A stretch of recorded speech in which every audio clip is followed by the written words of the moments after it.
than 100 years ago, in a mountain village in Switzerland, lived a man whose strange experiments with the dead have since become a legend. A legend that is still told with horror the world over.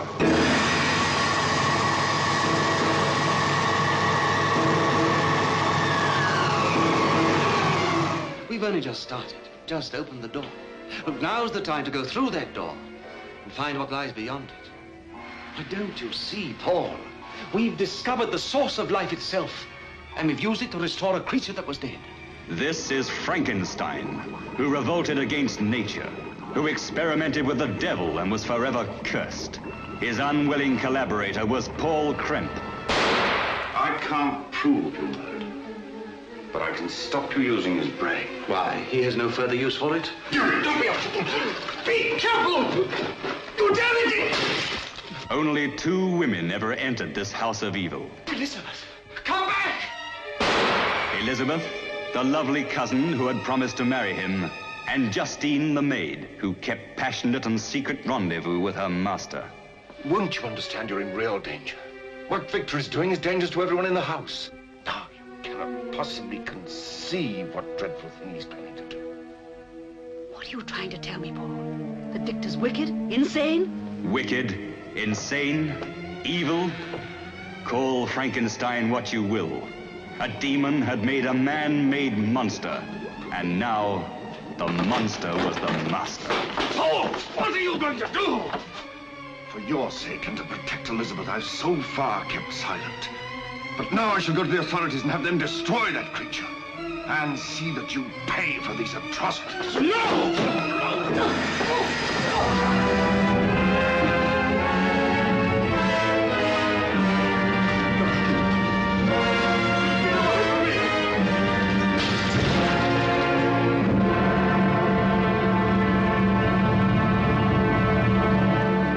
It sounds like a storm in the background. Oh, well, good. Okay, so yeah, So my sound quality is going to be very poor today, but I'm using their emergency internet because we do not have it in our homes here yet, which I considered going 3 weeks without UK cinema history to be an emergency. Am I wrong? Am I right? Yes, exactly. This was an emergency. It feels very weird. It feels very weird. So my sound quality will probably be quite poor today, and I apologize about that in advance, but the show must go on. Indeed. Well, I'm glad you're safe and you're okay. I was worried about the first hurricane, and now we got the second one, so I'm glad that you're well enough and secure enough to get on the phone. Well, first of all, as far as hurricanes go, 0 stars. Do not recommend. If you live in the path of a hurricane, move. Is my recommendation. Thank you, though. I've gotten outpourings of people from UK cinema history, very, very worried about my welfare, and it meant a whole lot to me. And I wasn't able to respond until earlier this week because we were out without power and internet for so long. And if I haven't gotten back to you and you reached out to check on me, just to let you know, it really meant a lot to me. I did not realize just how many people's lives that I had touched just through this one little clubhouse room that Yassi and I started just over a year ago. And it just I was moved beyond words by that outpouring. But we have power but no internet as of yet, and so I'm on the emergency. I'd like to thank the good folks at the Valdosta Winn-Dixie for allowing me to both charge my phone and use their emergency internet. They've been very, very good about this. I have to say. The only way I was able to actually even get in touch with my kids early on was because of this, because I wasn't even able to get a phone signal out. to text anyone until a few days after the hurricane. And so, if you happen to be in Valdosta, I highly recommend the Winn-Dixie on Ashley because they have been a lifesaver to me. But we're not here to talk about the hurricane. We're here to talk about 1957's The Curse of Frankenstein, the beginning of our trilogy of terror involving the studio known as the studio that dripped blood, Hammer Studios. And so we're just going to start the show right now. Hello and welcome to UK Cinema History. I'm Eric Trommater. Today we're going to be discussing The Curse of Frankenstein from 1957, starring Peter Cushing and, somebody else. I can't quite remember his name. Christopher something or other. Christopher Lee. Yeah, that was his name. Yeah. Anyway, we're starting off a trilogy of films from Hammer Studios. This is our this is our first, and this because of some weather-related events is also the beginning of our spooky season. So we're just gonna start with our panel today. We have Sila, Blume, Yassi, Soufi, and Hi Bender, our normal panel. And as usual, we're just going to go in PTR order and ask for everyone's opening thoughts on Curse of Frankenstein. And also, if this is the first time that you saw the film, or whether or not this is a film that you were familiar with before. So we're going to start with Sila Blume. Thank you. Good afternoon to everyone. I had never seen this film. I'm familiar with some in the past, but not with a lot of attention. So this is my first time with quite intense attention as to what the story is and what is going on in this particular plot. I enjoyed it very much. I was not expecting to. Some of the thoughts I have are not cinema related, but I think that's not the first time I do that. One of them being intelligence, the very relative importance of intelligence, as we see from Dr. Frankenstein or the scientist. As far as I know, he was actually not a doctor, at least in this plot. I don't see how he became but anyway, that's besides the point.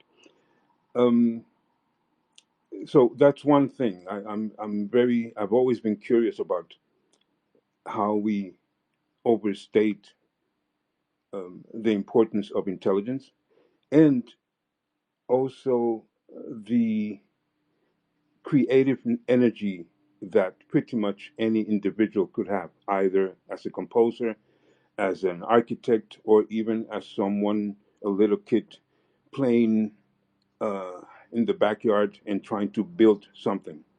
So the essence of this man, as it develops to me in the film, it gets really into this very murky line between I am curious and then going into recognizing that something has happened that is along the line that I was expecting, and then to see how he develops his desire or his sickness to take that much further.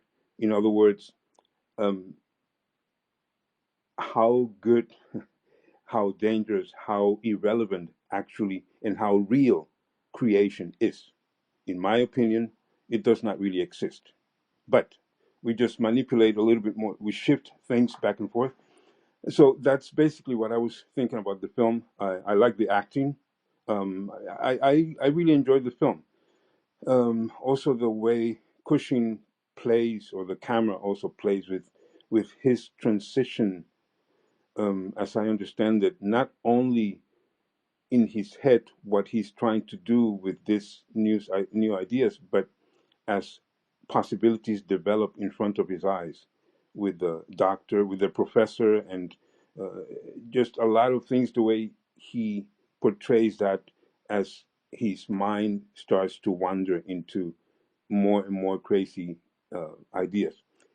And to close, I would also address the fact that next to this potent desire to create or to replicate or to invent, towards the end we see that he's actually not really powerful, that he's only afraid. So I found this dynamic quite interesting, that to me makes no sense in the character to be so potent in his desire to invent, but once he's left alone, he's like a little baby. Thanks, Sila. And yeah, a lot to drill into. I think we're going to have a interesting conversation about whether or not there is an actual monster, because the ending does kind of leave that. Now there's sequels, so we know what if you take the sequels into account. But it was the monster real, or was that part of Frankenstein as an unreliable narrator? It is something that I think will make for a very interesting conversation. Yassi, was this your first time seeing the film, and your impressions? Well, yeah, we can talk about this movie forever. We can talk about like how this was the first color movie on the series, and how impeccable this movie is, how this was the turning point, how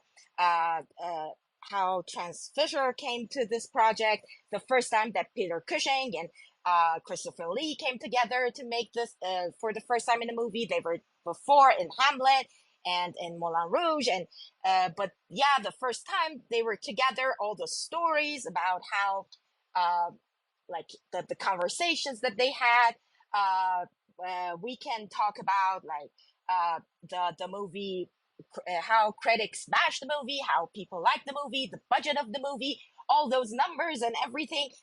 But I think the most significant thing about this specific movie, and like how it's different from the its predecessors, the you know the how the portrayal of Dr. Frankenstein and the monster or the creature in this matter is different. The the adaptation from the book, but this movie, what it makes it so significant is this thematic exploration of the just what Sila and you were just talking about it, this question of monster, this mad science. I think we're going to talk about it more if we go back to, and because we had to cancel the room with the abominable Dr. Fipes, and how it the portrayal of Vincent Price, of the mad scientist there, and how this, like the question of God complex, and how, because we said it last year, that the whole point of the horror movie is that horror movies survive because they update themselves, they update the tropes. This, in this particular historic time, this question of, like, we might say that why they were questioning the scientists, what was separating people from the scientists, that still prevails today. We still question the scientists. We still, have mad scientists. We still have Elon Musk. We still question the vaccination. Why is this, and why it was back then? Because back then we must have thought that, okay, the scientists had, they did more good than today, for instance. And it goes back to the historic moments and the era of after war, and the fear of the unknown, the fear of the bomb, the fear of the nuclear bomb, the whole atmosphere, and again, the movie does this very good job of uh, the science creature, the look of this creature, this visceral look of this creature. We can talk about that. Oh yeah, they didn't have the right of the previous universal blah blah. But why this? Why they chose this aesthetic? Why they chose these colors? How the colors were significant to to evoke these themes, the theme of the unknown, the theme of that, that were studied in the book, the Paradise Lost, you know, we can talk about we can compare this to the Dr. Moreau, we can compare this to Faustus, we can, so many things, I think, and its impact on the movies, on the sci-fi, the horrors to come, like Palpatine as the mad scientist in the Star Wars, and cloning, and the question of that, or the whole impact. Like when I was watching this movie, you got it in on me. Between Peter Cushing, Christopher Lee, and I knew Star Wars was going to come up somehow. But then I decided to pull out Palpatine. Neither one of those. See?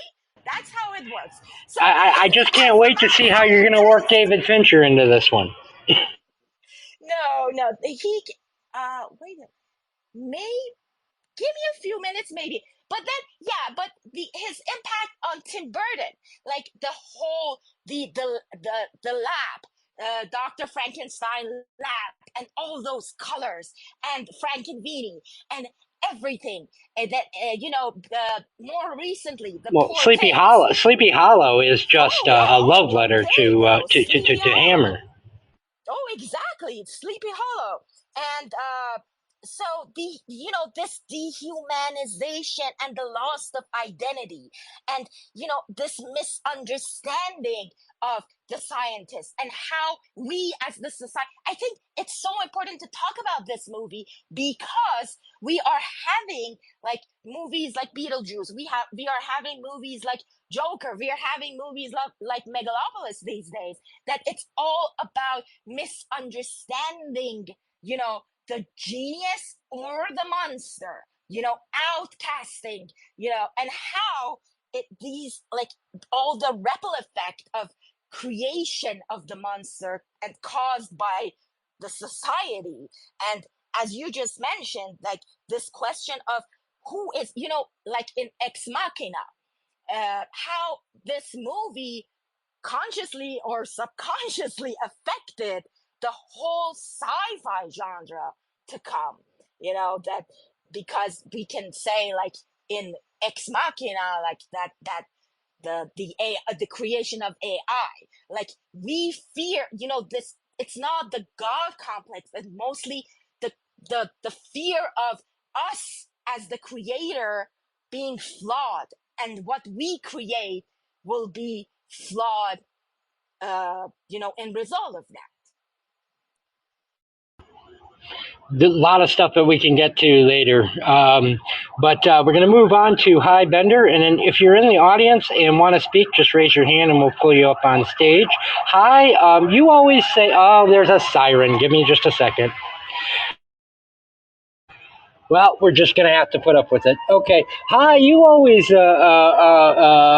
accused me, probably quite aptly, of giving far too much credit to the directors and technical visual elements of a film over and above the screenplay. This screenplay by Jimmy Sangster, I think, is probably my favorite of the early Hammer screenplays. I really think, given the restrictions that he was under, because they were afraid Universal was going to sue if they used any element of the original James Whale Frankenstein, including the makeup and things like that. And Sangster decided to write this without having read the book, which, as someone who's read the book, was probably a good move because that book is almost unreadable. But I really, really enjoy what he did by taking the story and taking it in a completely new direction. And I think that this is a lucky accident that by not being able to use any of the universal tropes, they were able to create something on its own. But as someone who appreciates screenwriting at a high level, I'd like your thoughts on that before you go into your notes. Thank you, Eric. Again, I'm really pleased that you're doing okay and that the room is back. I have a little story to tell about that. Christopher Lee and Peter Cushing were working for the first time together on set, and they ended up having a lifelong friendship. But the friendship was first sparked when Lee stormed into Cushing's dressing room complaining, "I've got no lines." And Cushing responded, "You're lucky, I've read the script." So there's that. I don't know how much of the dialogue in the film is from the script that those two gentlemen wrote and how much of it is from Peter Cushing, because there were reports that Cushing went over his lines repeatedly trying to improve them. So this is a movie where I'm not sure who's responsible for what. So that's a complication to answering your question. I would say more broadly, it's a really interesting. It's different from the Dracula movies or the Mummy movies because it's kind of an intellectual movie. I mean, the story is about someone in a quest for knowledge, in a quest for unraveling the secrets of the universe, which normally is a very positive thing. And the way it gets corrupted is by his getting a disconnect in terms of the benefits of that quest when they actually managed to bring the dead to life early on. And his assistant says, or his mentor, however you want to describe him, says, we should go to the conference next month. This can be of immense help. This can save thousands of lives in surgery. In other words, he has an immediate application that would help many people. And Frankenstein says, no, let's go further. We still have a long way to go. In other words, I'm not interested in helping people. That's like the original sin that starts him on this long path of just, not caring about the consequences, just wanting to have this quest, insatiable quest for knowledge, without without without application, just for its own sake. And that's a fascinating theme, and I think that's part of the magic of the Frankenstein series. The other thing, along the same lines, because this was followed by 5 or 6 sequels, they didn't follow the creature. By the way, Christopher Lee is not referred to or billed in the movie as the monster. And I think there's a good reason for that. The monster in the movie is, in fact, Dr. Frankenstein. He's the one who takes an increasingly monstrous path. The creature is a relatively innocent, just kind of bumbling around. You don't have a sense that he's evil. He's just, mentally damaged because he had his brain banged around. So I would say, in answer to your question, is there a monster in the movie? Absolutely. It's Dr. Frankenstein, whether he imagined the creature or not. Well, I don't believe he imagined it. I believe it all happened. Um, and of course, it's very convenient for his mentor then to come in and say, you know, get hanged. And by the way, I'm taking your attractive cousin, which is, by the way, you know, uh, also a violation of natural law. Having these two cousins marry is not ideal either, which no one brings up. But uh, so all kinds of stuff going on. My point is that it's a really interesting way to do horror. It's kind of like intellectual horror versus the Dracula series is kind of more like sensual horror. So let me talk a little about. So that said, let me talk a little about casting because I always enjoy these stories. Peter Cushing had previously worked with James Whale, who directed Frankenstein and Bride of Frankenstein, in the movies The Man in the Iron Mask and They Dare Not Love. So that's kind of an interesting bit of trivia. This was Peter Cushing's first lead role in a feature film, and it was also, it was, as Yassi indicated, it was the first time that it brought the horror genre back to life, basically. It had been, there were science fiction films, but in terms of gothic horror, that genre had kind of gone away, and this resurrected it. And also, it brought horror, Hammer films to life. Hammer had been in business for 30 years, but it did not do well, and it was already leasing out its space to other studios because it needed money so badly.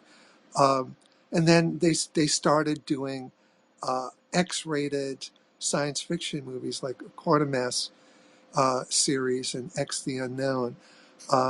And when I say X-rated, it's because the British censors at the time were ridiculously rigid, and they embraced the X rating because it sold tickets.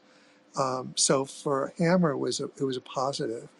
And then this was the first foray into horror, and it was wildly successful.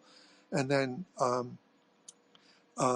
Christopher Lee, who gets to do honestly very little in this film, but it was a springboard for his then becoming Dracula the following year and becoming an international star from playing Dracula. So this was, as Yassi indicated, a really seminal film. And given everything it started, that it was a first, yeah, it's surprisingly good. It's surprisingly watchable. Um, I think for me, I was very cognizant of the moral decline of Frankenstein, and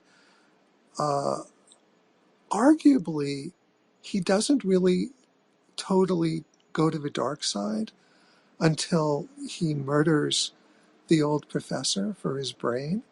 Up until that point, he's basically harvesting bodies, corpses, which is something that doctors have done for, for many centuries to learn their craft to help people.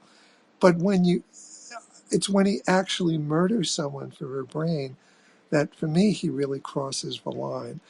Um, so that is, for me, the most shocking moment in the film is when he commits that murder, and you kind of sense that he might do it, but I kept hoping, no, please don't do that, and then he does, and to me, that's the turning point of a movie.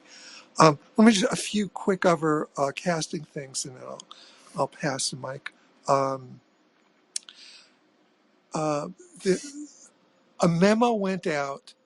By the way, this is from IMDb. A memo went out indicating Hammer was looking for someone tall and exotic looking to play the monster. Christopher Lee happened to fit that bill. In fact, he was told by multiple people, "You're never going to make it in film because he was too tall and looked too exotic looking." But those were great for playing monsters. He was up against Bernard Breslau's. Both of her agents were phoned asking him how much money they wanted. Breslau's minimum fee was £10 a day, whereas Lee's was £8 a day. And so for the sake of £2, Christopher Lee became an international star. So there's that. And when Christopher Lee strangles Peter Cushing, which happens multiple times in the series, in various films, Cushing would suck berry drops beforehand to make his tongue look more red when he's gagging and his tongue is hanging out. So that's kind of interesting. Christopher Lee said in the scene where he's shot, he yelled in real pain because the fake blood entered his eye during the take. Also, when the creature falls into the vat of acid in the end and he yelps, someone pointed out he sounds like Homer Simpson. So check that scene again and see if that has resonance for you. For many years, this was the most profitable movie to be produced in England by a British studio. So that's pretty amazing. And Christopher Lee's monster makeup was almost literally done at the last minute. There were previous attempts to do the makeup using a cast of Lee's head, but they didn't work out.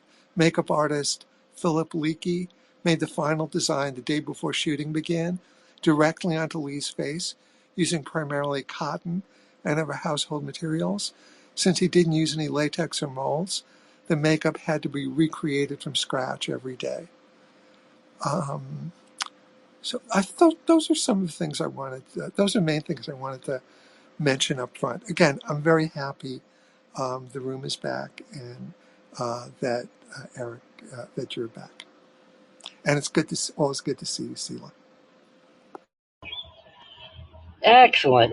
Thanks, Ty. Yeah, here's where I think Sangster did a great job with this, because a lot of any of the previous adaptations have to do with Victor Frankenstein's motivations behind creating life, whether it was the death of his mother in the novel, or in the Frank Whale version, the near death of his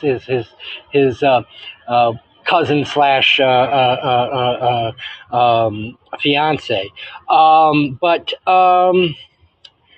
what I found very, very interesting in Sangster's version is from the very beginning, when he's a little kid, this version of Victor Frankenstein is just a dick.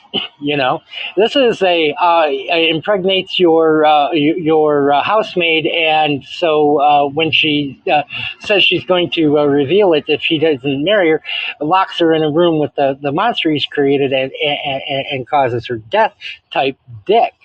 And that is his only motivation. And what I really liked that Sangster did was to play off the two doctors, in quotation marks, Robert Urquhart as Kremp and Frankenstein, not in the way that the novel did, which was kind of a quaint, semi queer-coded relationship, but almost like a father and son relationship, where here there's something I want to show you. I want to impress you. Whereas in other versions of the Frankenstein story, you don't really get that sense of Crump as his creator. And so, in a way, Crump has created a monster in Frankenstein, almost as deadly as the one Frankenstein creates himself. Anyway, I do want to talk about the ending though, because I do think it is open for interpretation, whether or not. But before we get to that, could I just, regarding Frankenstein as a boy, I really liked that kid. I thought, to me, the film is like I was watching him take increasingly severe turns into evil. But like at any point, up until the murder of the professor, he could have like veered. I don't feel like he committed to evil until that murder. I mean, he was doing bad things, but um, I felt that's where he crossed the line. But I felt it also was escalating. I thought that was part of the the fun of the story, the power actually of the story. I thought he was great as a kid. I really liked him as a kid, um, because, I think it's important because you want to start off having somewhere to go. If he just starts off as an evil kid, I think it not becomes a much less interesting story. So I'm kind of puzzled that you think he wasn't like that. He was kind of creepy as a kid. Well, I thought he was just delightful. I like how self-possessed he was and how he was taking charge of things and taking care of himself. And I thought he was a delightful young man. But please feel encouraged to disagree with me. Well, I think he came off as kind of a privilege. He hires the tutor under false pretenses that it's his father who's been dead, and you get this kind of sense of him lording things over. Oh yes, he keeps the pension with his aunt and so-called cousin, but then she of course has to marry him because of the arrangement. I guess for that class of people, the class. This is supposed to be a Swiss family, but class is class. I guess he wasn't all that bad, but I did not. He did not come away as a charming kid the way he did to me. But I do think you and I watched the same movie and we're watching the same characters in a way. I think Sangster did want him to come off as a lot more charming than he did to my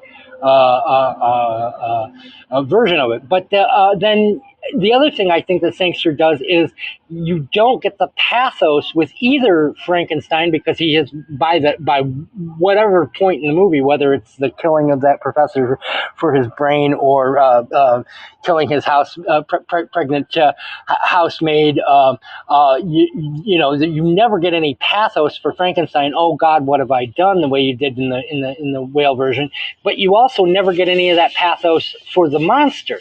You may feel like he is not actually a monster, because quite obviously the monster of this is Frankenstein on the one hand, but on the other hand, you almost feel like he's like a rabid animal that needs to be put down. There's no point where I felt anything the way I did for the Bela Lugosi version in the whale version of this poor misunderstood creature. He is just a creature, and he is just the afterbirth of the evil turn. But what I really love in this film is the acting class that Cushing performs as Frankenstein. It's, and we've talked before, when we talk about Cushing, we talk about his just love of props, but it's not just a love of props.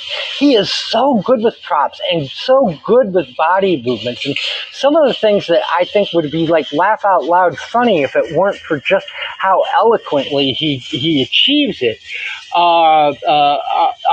For instance, when they go to dig up, go to cut down the body of the guy who's been hanged, and they're out there in their finest clothes and their top hats, and they're, when I go to steal a body, I dress like a goddamn gentleman, which is something I think Sila would approve of, because we all know how he feels about wearing a suit, but the physical performance of Cushing in that, you buy that moment, and when he's doing all the mad scientist stuff, and you've got or carrying the rather ridiculously looking eyeballs and or the brain,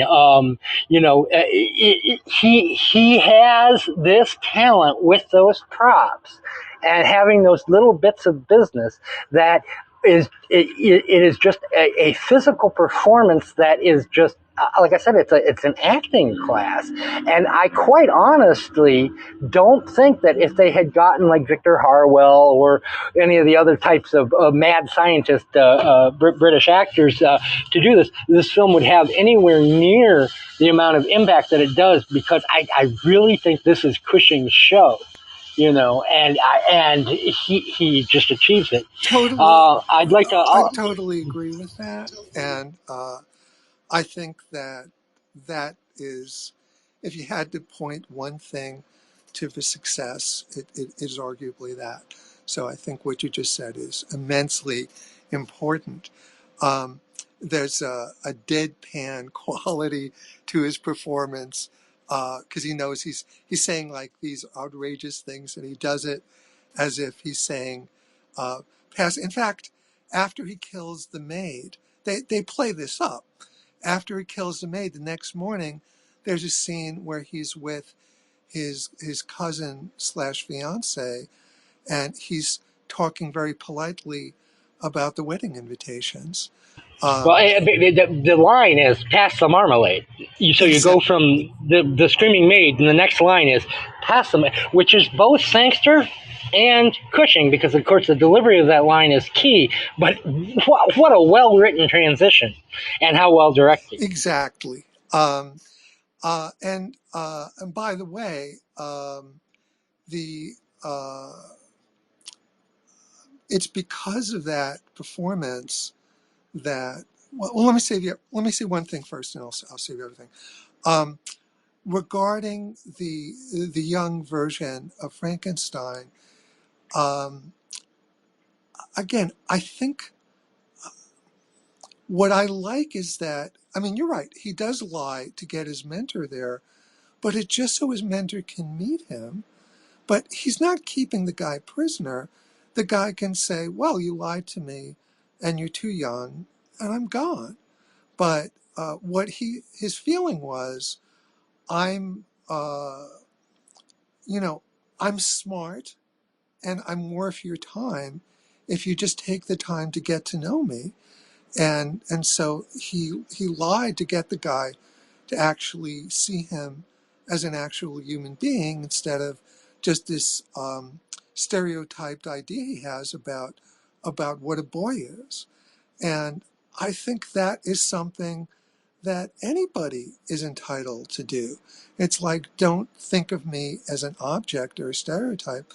Experience me as an individual human being and judge me on that basis. And so I would say he did the right thing, but he used a means that is arguably, he did lie. But I mean, I think it's a really interesting way to start the movie, because the movie is about, does the end justify the means? And in that case, I would say, yeah, it did, but also it's starting him on this slippery slope that ends in double murder. So I think it's really interesting that I think it's a subtle way of scripting it. So I like him as a kid, but also that scene opens the door to the path he ends up taking. So I think it's really nuanced and interesting the way they handle it. What I wanted to say about again, your wonderful comments on Cushing's performance, I think it's notable that in the 5 or 6 sequels after this movie, they didn't focus on the Frankenstein's monster, which Universal, did. But in their case, they focused on Dr. Frankenstein. The movie series follows Dr. Frankenstein, not his creature, and he in the series, in the franchise, creates a variety of other creatures. Once eventually, after the success of a year or two of their films, they Universal was willing to sell the rights to their films, and then a Frankenstein monster came out that did have a kind of square, flat head that we associate with the classic. But I just think it's fascinating that the Hammer series follows Dr. Frankenstein, not his creature. Very, very interesting choice. And I would say a large part of the reason, is Peter Cushing's wonderful and credible performance that really holds the whole series together. So those are things I wanted to mention. Oh, and Dawn, lovely to see you. Thank you for being here. Adam, you're next up in the queue. What were your thoughts on Curse of Frankenstein, and how recently have you seen it? Hi guys. I haven't seen it for a while. It was one of those things that I saw a lot more of in my childhood. But one of the things that I do like the observation of is the earnestness of our friend Peter Cushing and how he turns around and is a person, his seriousness, even in the fact that we've got very weak props around him. It's that level of seriousness and earnestness which always is very compelling. And what we find after The Curse of Frankenstein is that within 2 years, if you remember, they do I think it was The Hound of Baskervilles, and both Christopher Lee and our friend Peter Cushing are both, I think, center point, with Henry Baskerville played by Christopher Lee and Peter Cushing playing a somewhat different Sherlock Holmes. He goes away from the era of the old Sherlock Holmes. I forget his name. I'm sure you buffs will remind me. The Basil Rathbone. Basil Rathbone. So from going away from that Basil Rathbone, um, uh, let's just say there was a slight light-footedness about Basil Rathbone.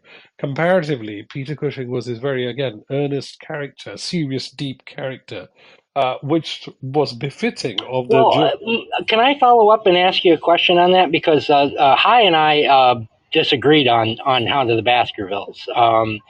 We did it as a film here on UK cinema history, and I absolutely loved it because of Cushing.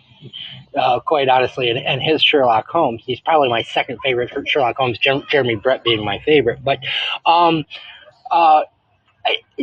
There was kind of an impression from High and the other panelists that it was kind of a lesser work, that it didn't do very well at the box office, and it isn't as well thought of, say, as Cushing's other work. And I had always thought it was actually kind of a rather prestigious film. But you having grown up in a time, in a place where it was shown on late night television and what have you, do you think it's a film that was esteemed, or is it kind of looked down on as a lesser Hammer? I think the difference very simply is that the kind of transition away from Basil Rathbone.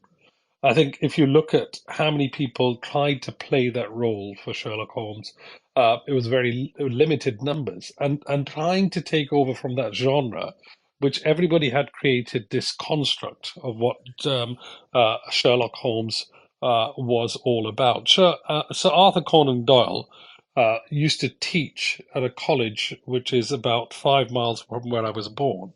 And when you look at the character in the book is very different to what Basil Rathbone played as the character.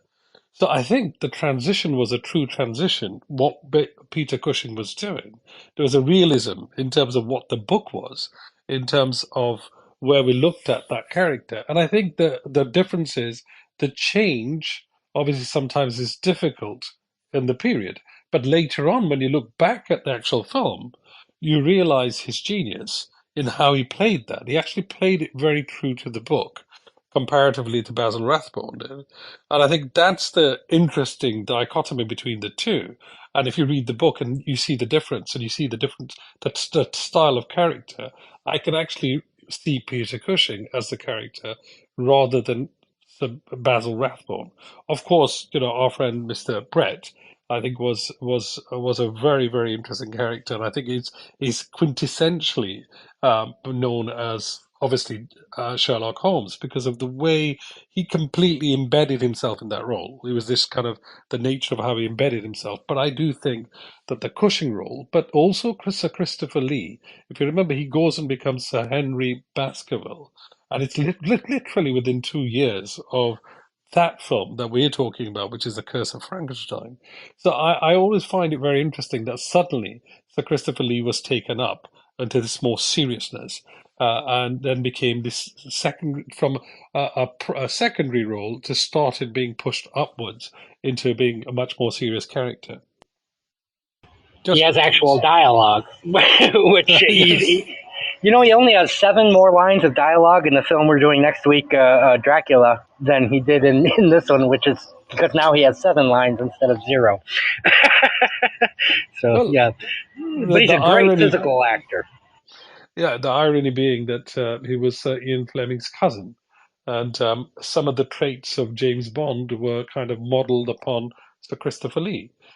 He was this kind of aristocratic man who enjoyed everything from food, wine. Who's a connoisseur in many things, and that you wouldn't think so in the initial roles that they played. But he was a very debonair character. If you watch him, and further on, even if you see the man with the golden gun later on, even though it's slightly more, let's say, tongue in cheek in terms of a role. But if you look at the style of Sir Christopher Lee, he's a debonair character. And I do think that it's interesting that they hadn't really focused on it at the time. And they didn't think that he had the, let's say, the gumption to be able to deliver that role, which he obviously did. A very interesting Oh, by the character. time you get to Wicker Man, you can see, you see he can carry a whole entire film just on his own back. Yeah. Yeah, absolutely. I'm sorry. Let's get back. I'll get back to what you were saying. You happened to mention a bone of contention between me and my fellow panelists. That was the reason why. Any more thoughts on Curse of Frankenstein and your memories of it? It's the earlier days of Hammer House of Horror, and I think Hammer House of Horror continues. I think it's all the way into the 70s, and you see kind of this change because it was Hammer House of Horrors moved away from the black and white films and moved into this genre of this kind of dark, mysterious kind of horror routine that they had, the genre that they had. But it was an early development of it. And in some ways, again, you're absolutely right. Later on, you see that the actual the setting and the actual cinematography takes over. But in the early days, it had to be the actors. And in this, Peter Cushing is the one who actually comes forward as the dominant force and creates the feeling in the film. The emotion in the film is created by him. And that's what you see a lot of in the earlier films in the Hammer House of Horrors, whereas in the later films you see suddenly there's a budget and there's cinematography, there's sound, all of these things come together so much better. But in that one, I think he dominates because of his performance. Just my thoughts, Eric.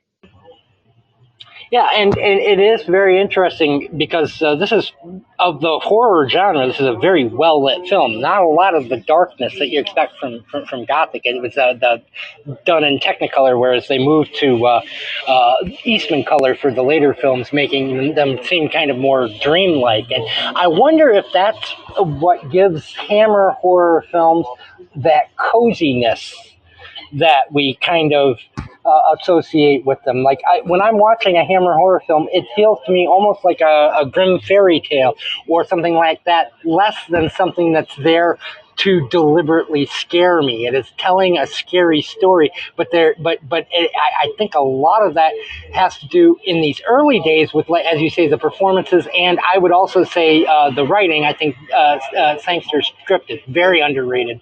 Not just for how good the dialogue is, but how he shapes the story.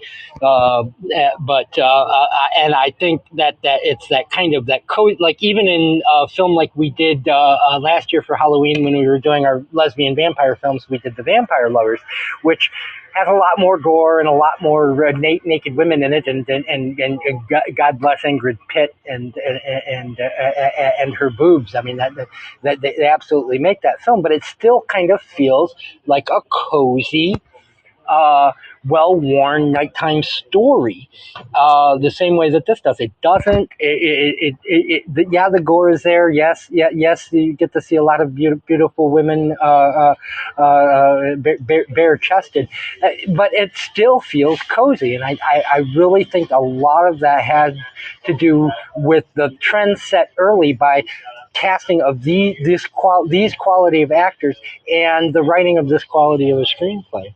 Dawn Fields, it's so good to see you. How are you doing, my dear? Thank you for joining us, and your thoughts.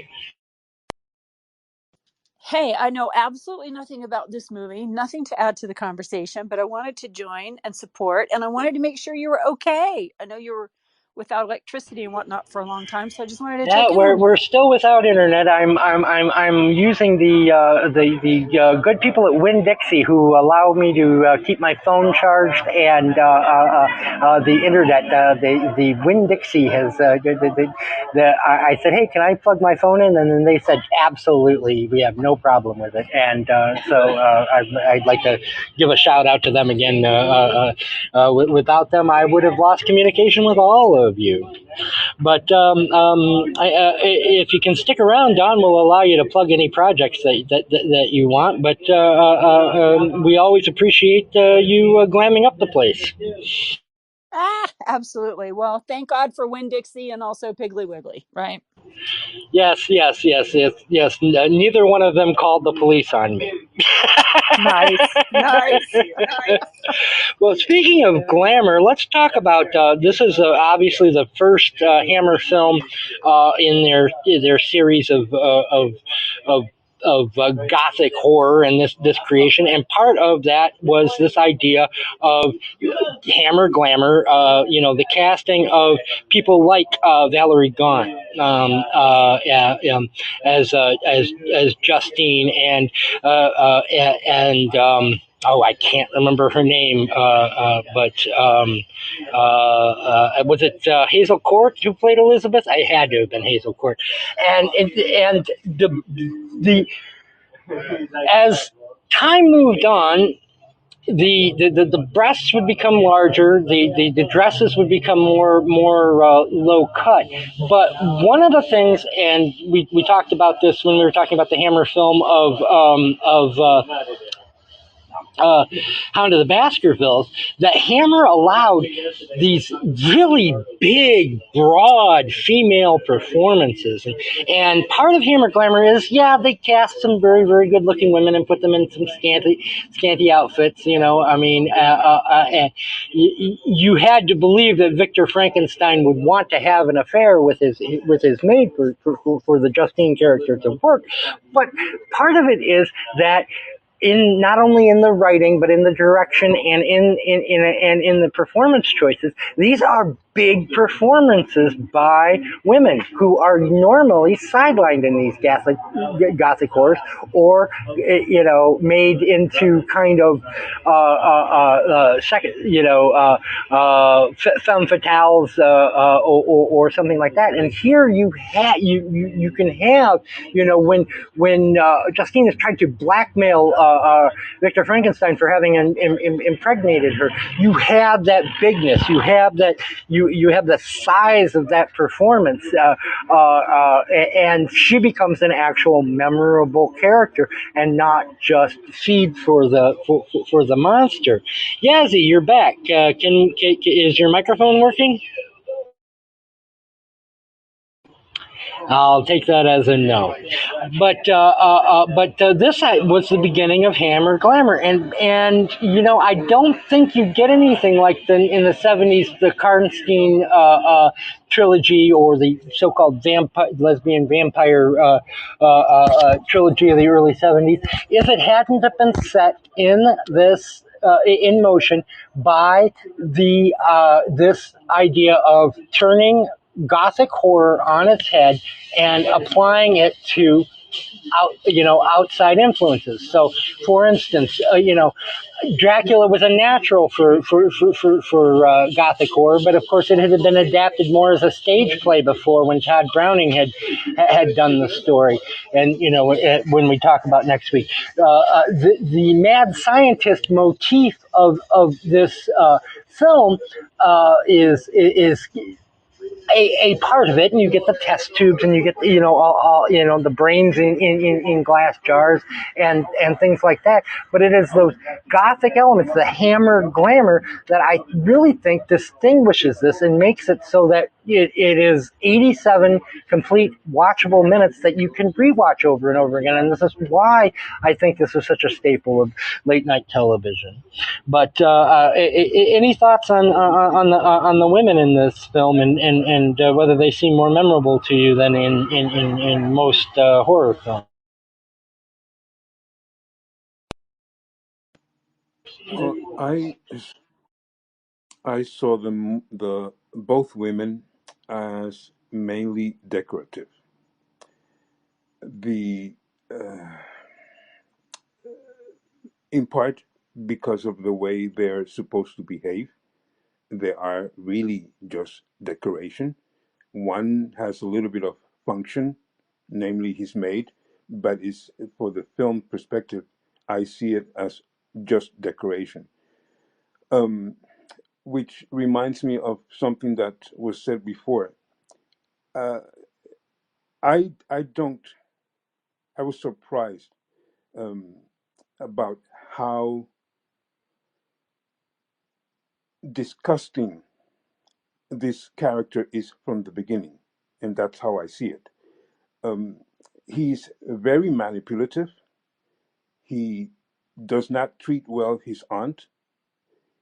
He's very, and I have to think about, in the film, nothing is said about that, but I have to imagine automatically, how is this spoiled brat raised by the parents? His mother has just died, but the way he behaves towards the aunt, towards the cousin, also at the very beginning of the movie when he's older and he addresses what I think is the priest, everything around him, with the exception of his assistant to an extent, he has in his hand. He is very manipulative with everything he has around him. And another point that I wanted to make, the Yassi spoke earlier about reasons for for being afraid of these experiments, and mostly she spoke, I understood, as the fear of making mistakes, but also the fear of having bad intentions or evil intentions. To me, there's a third one, and that is, as a person of morals, as his friend appeared to be, there could also be this element of being afraid of taking the blasphemous step of functioning as God. So it's not just what is going to happen, what is this person going to do, but it's a very personal fear of stepping into the role of God. Um, yeah, and this Baron from the beginning. Oh, that's another note that's connected. And the last thing I wanted to mention is I found the film, as Hai said, I found very, very much about instigating thought, asking questions, or asking us or provoking us to ask questions about different things. I don't want to go into that. And to me, that is a lot more present than horror. I see the key of the movie as being very much based on moral judgment and less about horror. I don't see horror. We are instigated by the music, by the angles, to think something is scary, but actually, this monster is actually incapable. He looks ugly, but I just found that interesting how we always talk about this as a horror film.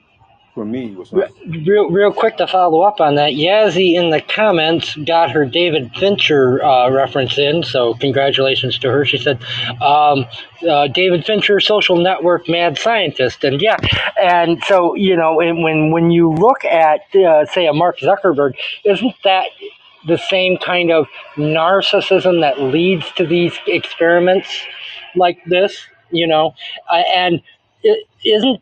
I mean, it's now we're using more modern phrases than they would have been, because 1957 narcissism would have meant something different. But what we refer to as kind of malignant narcissism, isn't there a element of that? No matter how you look at his supposed confession to the priest that is framed by, there is no version of this story that, unless you are a malignant narcissist, you believe makes you look innocent. No, you have to believe me. I did not kill these 3 people. It was all because of this monster. Well, okay, yeah, I pushed one off the ledge, but I needed his brain. That is his defense. And if people would just believe him, then then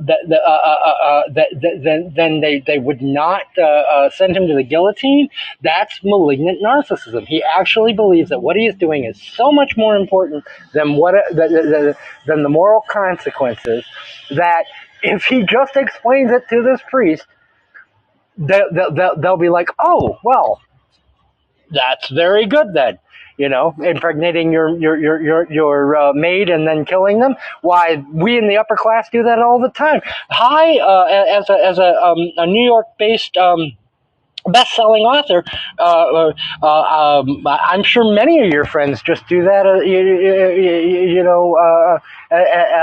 As at least once a decade, right? I mean, that's just what the upper class does, isn't it?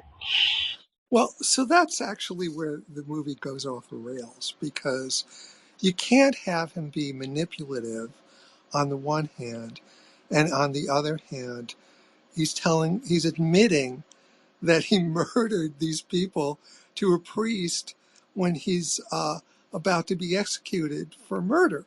So that actually doesn't make sense in the script. Why would he tell? I mean, we need to know what happened in the story, but it doesn't make sense that he would accurately relate the events to the priest.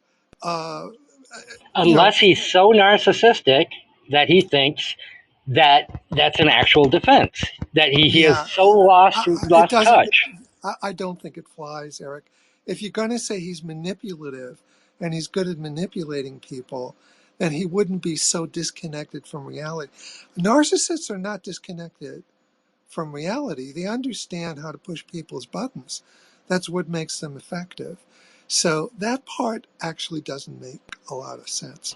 But Well, let's talk about that ending, because you and I had a disagreement about it. wait. Go ahead I want to first, and then I we want will. to mention a few other things regarding Sila's comments. Um, Sila, I once went to a convention. I say convention. Uh, for me, that means science fiction and fantasy and comic book stuff. So I once went to a convention that was for science fiction authors and horror authors. It was this weird thing where those were two types of people there. And so I asked, what's the difference, in a nutshell, between science fiction and horror authors? And they told me, science fiction authors are mostly obsessed with ideas and playing around with ideas and their effect on society. Whereas horror authors are obsessed with morality, with good and evil, and where the line is. And as a practical matter, horror authors are usually really nice, and science fiction authors are usually in their heads and not so much fun to be around. So, I find that to be a very, very interesting point, and I'm glad you brought it in. I would have never imagined that. But yeah, thank you for that. But I just wanted to mention one more point. In terms of being manipulative, that might be, I mean, I saw that from the beginning. As a kid, he's very manipulative until the end, actually, from the beginning to the end. But I would use probably another word to explain even better what I see in this person. He is very detached. Um, when you explain how being manipulative, you must have or narcissistic, you must have a connection to reality. I think he's actually detached in terms of he feels he's above all these people. That's the way he acts as a kid. That's the way he finally, at the beginning of the film, apologizes after he thinks he went too far. And actually, he only apologizes because he wants to get something out of the priest. He's not really apologizing.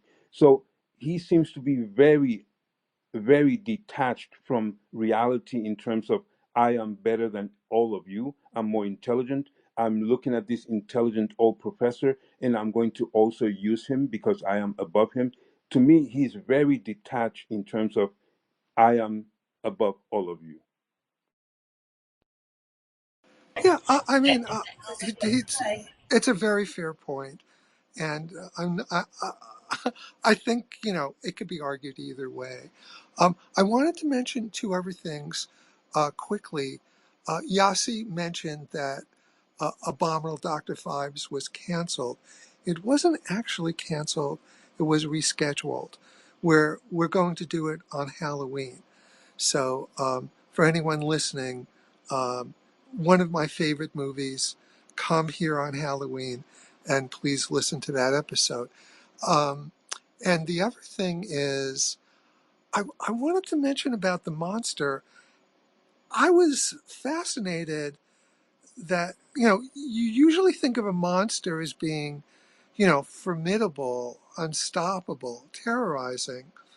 But the monster in this, I mean, the creature in this movie is really like a fragile rag doll.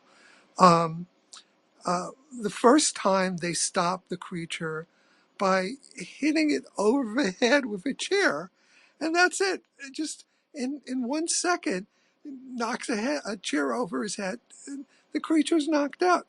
The second time they got a rifle, they shoot the creature, one shot, creature's dead. I mean, it's not a very difficult creature to deal with. And then the third time,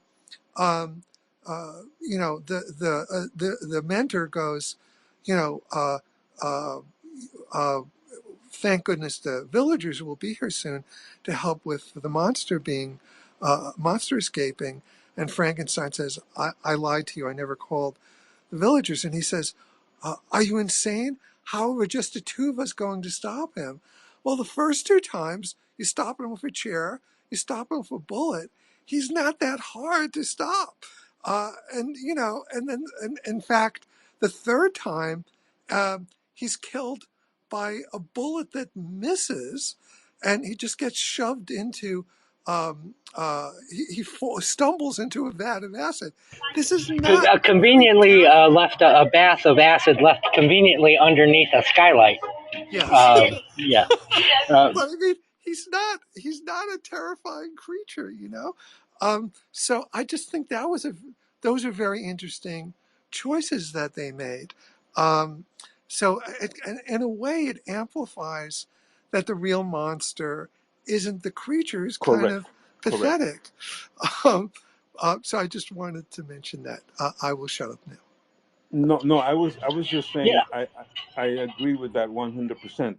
That is showing me that, like you said, the way he walks, the way he tries to obey orders, the way he looks, the way he doesn't even speak, it's all a projection of who created him. It's all about his inability to create a real thing, namely, Dr. Frankenstein is the monster. Um, but I also was wondering about the when you go Oh, back to Sila, before I'll add one other thing. You could argue that this movie is a horror writer's idea of what a science fiction author is like. that. That's a very That's good a one. very good point, Kai. I like that. Yeah, I'm also I mentioned that at the beginning, um, but I just wanted to say it again in a different way. The the phenomenon of creation, which is something I've been thinking about ever since I saw that movie yesterday or 2 days ago. Um, we use the term creative very loosely, and in my opinion, very wrong. We misuse it. We really don't mean what we're saying, at least in the way I might understand creative.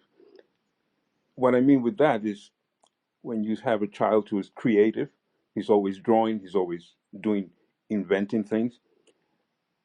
But creation, as we all know, is a particular thing. You are creating, meaning it does not exist. You make it. Where actually a creative person is just putting things together that already exist. Even though we could say that that is creating in his head, I don't think that is really that much true. But this person, this creature, is put together by pieces, and it doesn't really make any sense in the head of Frankenstein. What he's saying, I want to create life from nothing. Everything he explains at the beginning to his tutor is way beyond what he's actually doing, and he never does what he's Yeah, he actually doesn't dreaming create about. life. He never creates life, does he? He all he has Correct. done is reassembled. Yeah, Yeah, the he's just dog. The taking dead dog was parts. closer. Yeah, He reanimate. He's a reanimator. yeah, he's pretty much a Cuban monster. They take all the old cars and put little pieces, add Well, them together, and but it's not that's real an life. interesting point too, because of course he's believes in phrenology, which is Yes, obviously yes. discredited pseudoscience, and so he thinks that if he gets the hands of a sculptor somehow or another, he's giving, and he thinks that yeah, he's got scars, but because we put a pure mind in him, the mind will reshape the bone structure, and he will end up with a handsome face because he believes in the, and so he believes in a lot of hokum as well. Yeah, but that's what I was meaning at the beginning. We are actually dealing in him, especially in him and his tutor, and of course the professor. We're dealing with highly educated, knowledgeable people. We call them intelligent, but that's a completely different topic. But this guy knows a lot. But what is missing is the intentionality and what is he trying to achieve. And I don't think the movie is ever able to explain that, at least this movie, because at the end, which is actually the beginning, or whichever that may come, is actually about being reinstated and forgiven for what he did, which I really don't understand because he actually did not kill his wife to be, which at the beginning, not at the beginning, when she's shot, we think she has been killed or shot at least, but she was not killed. So who is the one that he killed? Why is he in prison for killing? Or yeah, but he is in prison for the death of the blind man, the child, and for the Oh, okay, and for the Valerie Gaunt, Justine, the maid. okay, okay, And we know this because Paul Kremp, the Robert Urquhart Hart character, when he says, "Oh, you have to tell them, no, I created this monster," and that's what did that. But and he also points out that he murdered the professor for his brain. Okay, but he doesn't point out it was for his brain because there is a question at the end: did Frankenstein make up the monster as an excuse for these people that he killed? Because there is a version of this where he's an unreliable narrator who thinks that somehow or another this is the story that's going to get him off, as opposed to I've killed these 4 people. Well, I could very, very well see a person, a soul in this Frankenstein who really sees he has done nothing wrong. Because, like I said, I feel detached enough to say, no, but people, you don't understand me. I'm trying to create something incredible. It's going to save us. Once he gets that in his Again, head, the Mark Zuckerberg theory, and but unfortunately, we can't Facebook just by knocking it on the head or shooting it in the eye. That monster is just it's gone too far. well, actually, I'll help you relax about this. Zuckerberg in German, it means something very, very simple. Zuckerberg means a mountain of sugar. So, he's actually very easy to get rid Is there a better tagline for Facebook than a mountain of sugar? of. One more point now to follow up on. Hi, one of the things I think Sangster does very interestingly in this film for all us film buffs, despite the fact that he claims he never watched the James Whale version or read the novel, is set us up to think that some of those tropes that Universal was threatening to sue them over are going to not having them.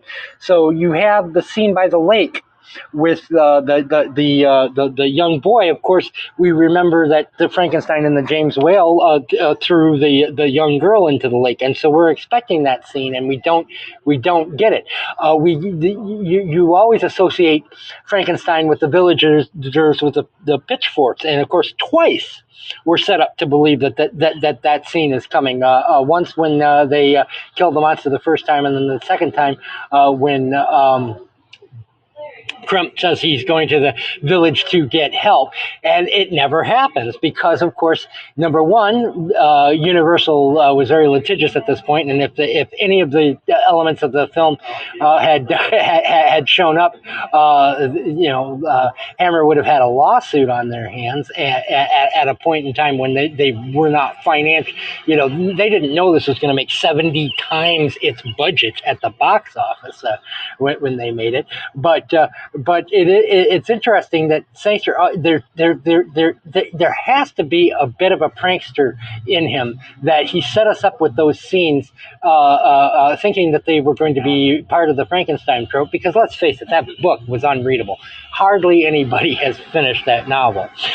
So we don't know what is a trope that Universal came up with, and what is a trope that Sangster came up with, and what are the actual tropes from the book generally.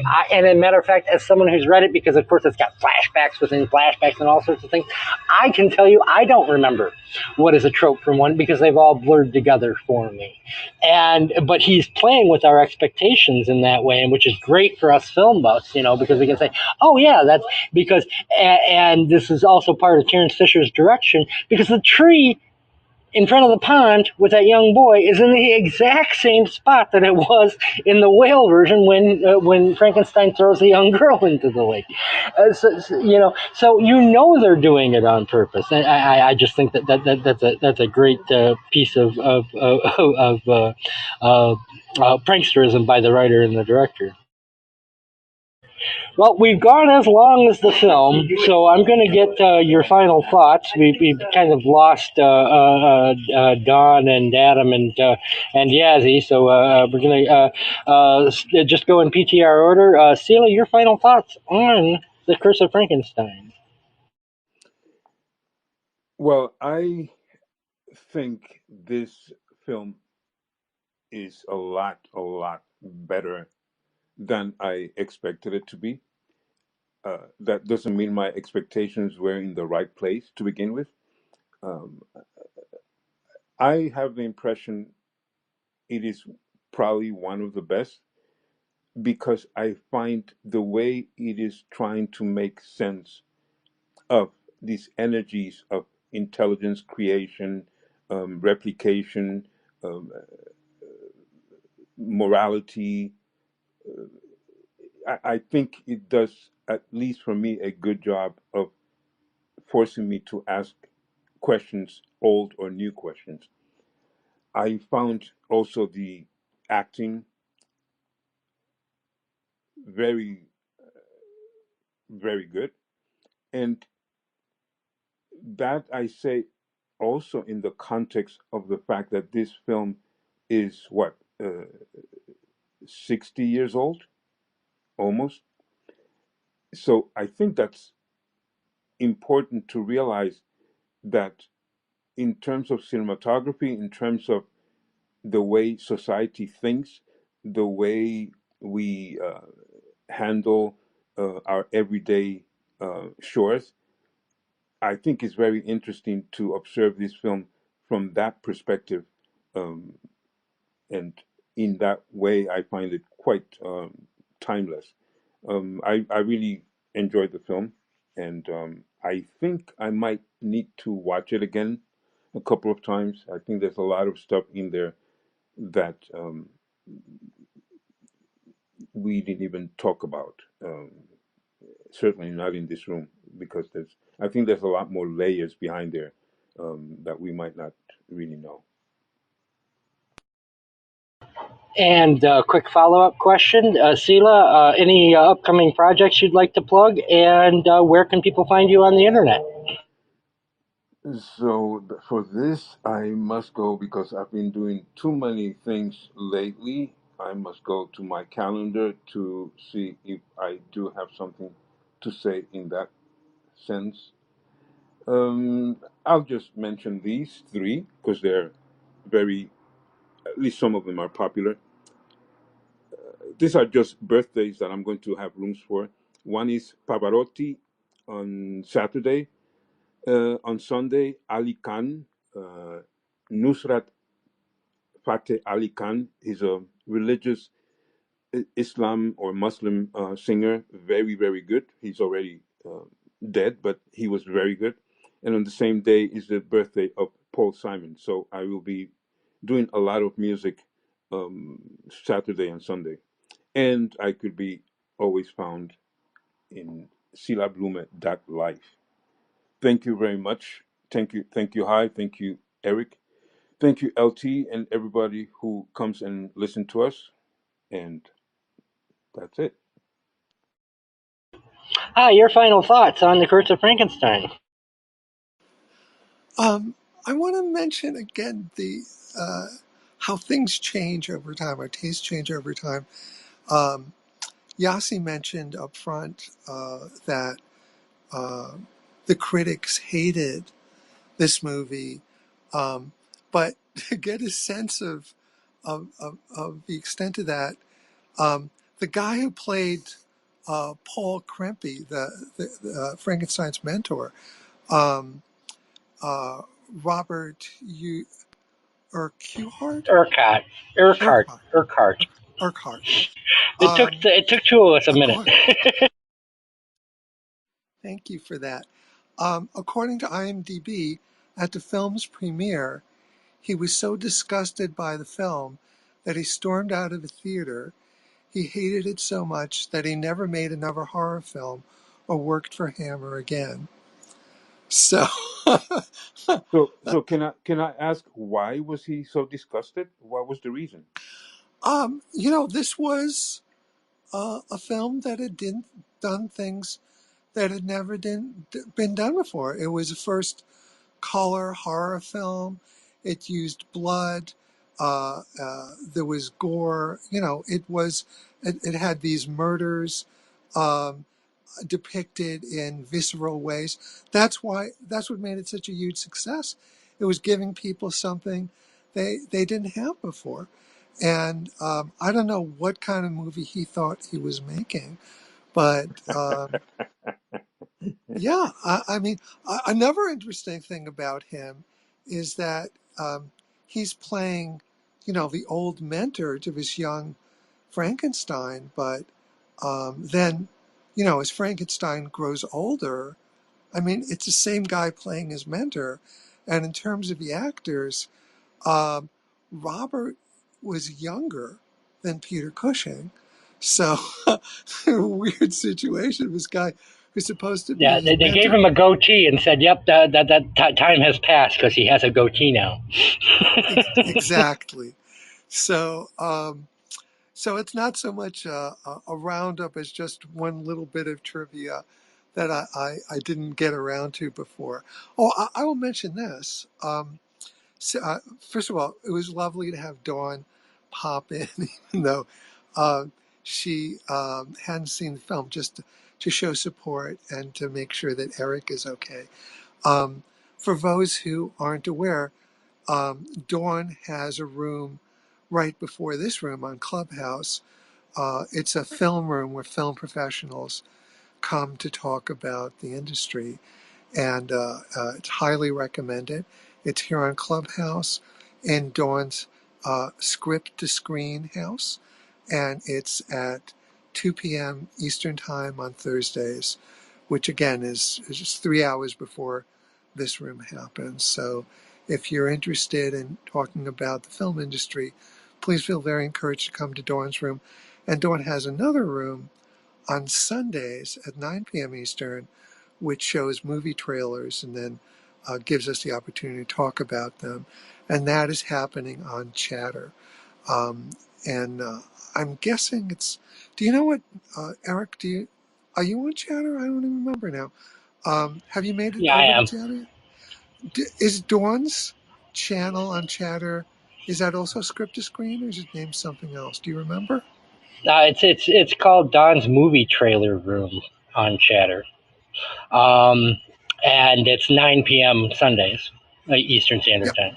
So I want to give Dawn those plugs since she was kind enough to come in, and also because she provides a platform for us plugging this room in her room.